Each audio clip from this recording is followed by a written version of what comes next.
سيبناها لكم البلد يا بهوات، سيبناها لكم البلد يا عمد، سيبناها لكم اشبعوا بيها البلد، سيبناها لكم يا بهوات يا بشوات. السلام عليكم. السلام عليكم وبركاته. مش القطر ده اللي رايح ايطاليا؟ ايطاليا ايه؟ مين اللي قال لك الكلام ده؟ يا عم انا جيت هنا عشان اروح ايطاليا، اركب من هنا القطر ده اللي ما اروح ايطاليا.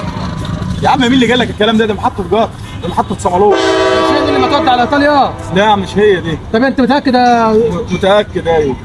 يعني انا اروح فين دلوقتي؟ طب اشوف واحد جالك اساله يا عم. انت رايح تعمل ايه ايطاليا؟ رايح ايطاليا يا عم، انت شكلك ما تعرفش حاجه.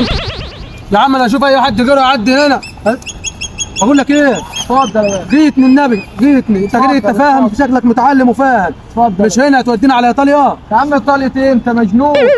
دي محطة صمالوط. يعني تودي فين؟ تودي القاهرة. لا شكلك ما فاهم حاجة خالص انت، وما تورطني. شوف يا عم استاذ، بالله عليك يا استاذ. اتفضل. المحطة دي مش هي دي اللي تودي ايطاليا يا استاذ؟ ايطاليا؟ ها استاذ ايطاليا، جيت. ايطاليا فين؟ وبعدين انت عايز ايطاليا فين؟ انا رايح ايطاليا. بنفسك ده ايطاليا انت عايزها فين؟ هتروح تعمل ايه في ايطاليا؟ انت اخرك سوق التلات. روح الله يصلح حالك. روح يا عم.